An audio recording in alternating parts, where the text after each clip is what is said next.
Hi hello friends. അപ്പോൾ ഇന്ന് ചെയ്യുന്നത് ഒരു കീടനാശിനി നിർമ്മാണമാണ്.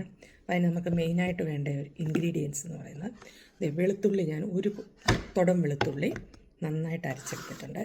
പിന്നെ ഇത് നമ്മുടെ നീം ഓയിലാണ്. ഇതിൽ നിന്നൊരു 5 ml വേണം. പിന്നെ നമ്മുടെ ഡിഷ് വാഷ് ലിക്വിഡ് ഒരു 5 ml. അപ്പോൾ ഇതിന് തന്നെ അതിനെ മിക്സ്. ഇത് നമുക്ക് 1 ലിറ്റർ വെള്ളത്തിലാക്കാം. ഞാൻ 1 ലിറ്റർ വെള്ളം അളന്നെടുത്തുകൊണ്ട് വന്നതായിരുന്നു. അപ്പോൾ ഇതിപ്പോൾ ഞാൻ ഏതാണ്ട് 1/4 ഭാഗത്തോളം ഇതിലൊഴിച്ചു. അപ്പോൾ ബാക്കിയും കൂടെ ഒഴിച്ചിതിനെ 1 ലിറ്റർ ആക്കുവാണ്.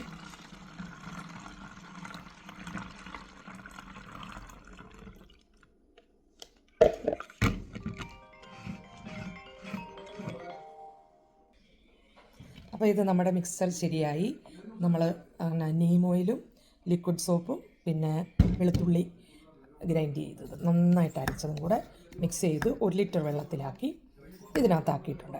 അപ്പോൾ ഇനിയും നമുക്കിത് സ്പ്രേ ചെയ്ത് കൊടുക്കാം. നമുക്ക് കുറച്ച് ദിവസം വെതർ തീരെ മോശമായിരുന്നുകൊണ്ട് നന്നായിട്ട് പുഴുവും ഉച്ചും ഒക്കെ കയറിയിട്ടുണ്ട്. അപ്പം അവരെ ഒന്ന് തുരുത്തിയില്ലെങ്കിൽ നമ്മുടെ ചെടിയൊക്കെ നാശമാകും.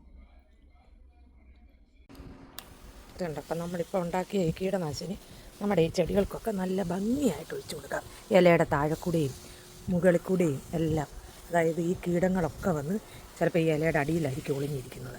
അപ്പം നമ്മൾ ഈ കീടനാശിനി ഇങ്ങനെ ഇലകളെ കുളിപ്പിച്ച് കൊടുക്കുക. അതായത് എങ്ങും പോയി അവർക്ക് ഹൈഡ് ചെയ്യാനുള്ള ഒരു കണ്ടോ ഇതുവഴി കയറി വന്ന് തിന്നിട്ട് പോയിരിക്കുന്നുണ്ടോ. നമ്മൾ ഒറ്റ ദിവസം ശ്രദ്ധിച്ചിട്ടില്ല എങ്കിൽ നമ്മുടെ ഇലകളെ വന്ന് തിന്നുകൊണ്ട് പോകും. അതോടെ ആ ചെടിയും പോക്കായി. അപ്പം പ്രത്യേകം ശ്രദ്ധിക്കുക. ഇതിന് നമ്മൾ 3 കാര്യങ്ങളാണ് എടുത്തിട്ടുള്ളത്. ഒരു ഗാർലിക്, പിന്നെ ഒരു 5 ml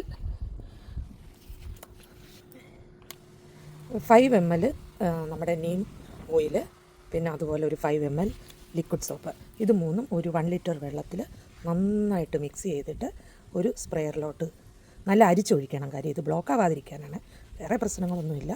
അരിച്ചൊഴിച്ചിട്ട് ഇങ്ങനെ സ്പ്രേ ചെയ്ത് ഇപ്പം നമ്മൾ ആഴ്ചയിൽ ഒന്ന് വെച്ച് കീടം ഉണ്ടേലും ഇല്ലേലും നമ്മൾ സ്പ്രേ ചെയ്ത് കൊടുത്തുകൊണ്ടിരിക്കാമെങ്കിൽ ഇതിന് വലിയ കീടശല്യങ്ങൾ വരാതെയും ഇരിക്കും. കാര്യം എന്നാന്ന് വെച്ചാൽ ചിലപ്പോൾ നമ്മൾ കാണത്തില്ല ഇതേൽ വന്ന് അറ്റാക്ക് ചെയ്യുന്നത്. അത് നമ്മുടെ ഇലയൊക്കെ മുരടിച്ചോ അല്ലെങ്കിൽ കായ്കളൊക്കെ വല്ലാണ്ടായി വരുമ്പോഴാണ് നമ്മൾ അറിയുന്നത് അയ്യോ ഇതിനെ കയറി ആക്രമിച്ച് പോയല്ലോ എന്ന്. അപ്പോൾ ഇത് പിന്നെ പ്രത്യേകിച്ച് വിഷാംശമൊന്നും ഉള്ളതല്ലല്ലോ. അപ്പോൾ അതുകൊണ്ട് നമുക്ക് വേണമെങ്കിൽ ഇത് ആഴ്ചയിലൊന്നൊക്കെ അടിച്ചു. അപ്പോൾ അത്രയേ ഉള്ളൂ ഇന്നത്തെ. നിങ്ങളിൽ ആർക്കെങ്കിലും ഇത് ഉപകാരപ്രദമായി എന്ന് ഞാൻ വിശ്വസിക്കുന്നു. ഇഷ്ടമായെങ്കിൽ ഒരു ലൈക്ക് തന്നു സബ്സ്ക്രൈബ് ചെയ്തോളൂ. അപ്പോൾ അത്രയേ ഉള്ളൂ ഇന്ന്. Tata bye bye, see U.